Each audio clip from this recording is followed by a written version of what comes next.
Hi, I'm Dalia Orlev, and this is a video on Tisha B'Av for the Jewish Healing Network, Mind, Body, and Soul Global Wellness Community. The Living Blueprint. Why are tears on Tisha B'Av, the 9th of Av, our cry of hope, not despair?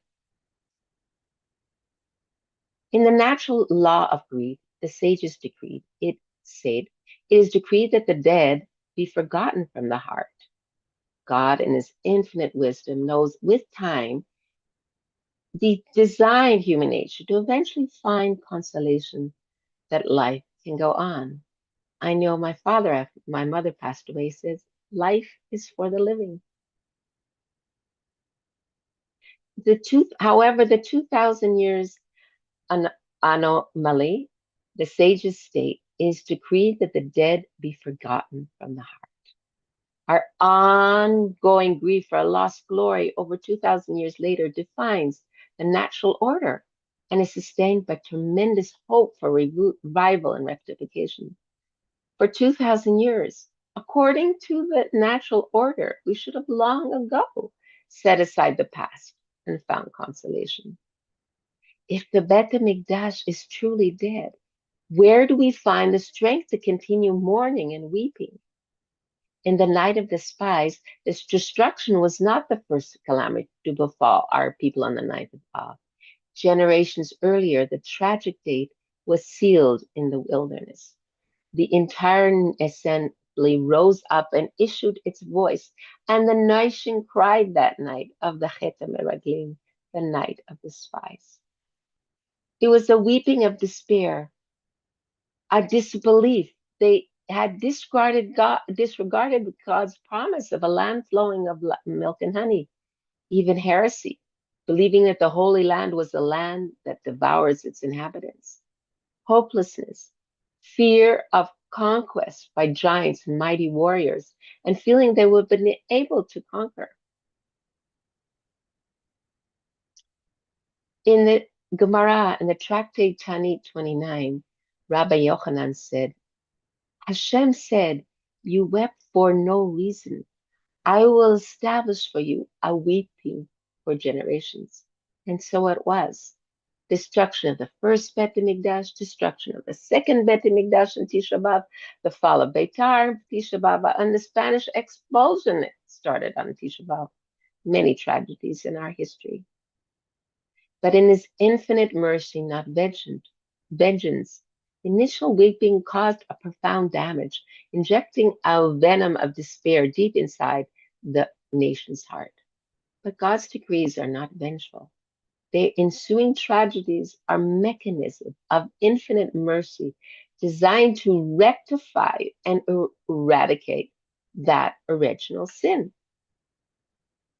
So the weeping of the spies then was the first weeping was of emotion was despair and hopelessness. And the action was disbelief in God's promise. And the result in planting venom in the heart of the nation. However, our weeping today shows an emotion of tremendous hope, an action, a weeping of perfect faith, and the result of weeping of rectification to heal the venom, that poison in our hearts. And we're reaching a deeper place now. Our job today is to uproot the despair that was lodged in our hearts during that great crisis of faith. We continue to weep on the same day, but this time the tears travel backward to heal the venom of that very first night. The answer of the paradox is, why hasn't the natural law of grief dulled our memory over 2,000 years? Because we're not mourning something dead. We cannot inevitably forget something that is still alive, like we have in the Breshit, in the story of Yaakov, who didn't stop mourning Yosef because he was still alive. He knew in his neshama he was still alive, therefore he couldn't be consoled. So we have that in our Torah.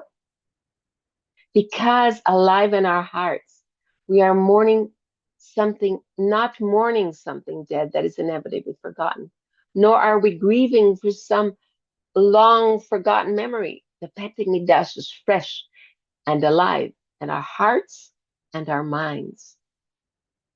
We have the refusal to resign ourselves. For this reason, we can never resign ourselves to our loss.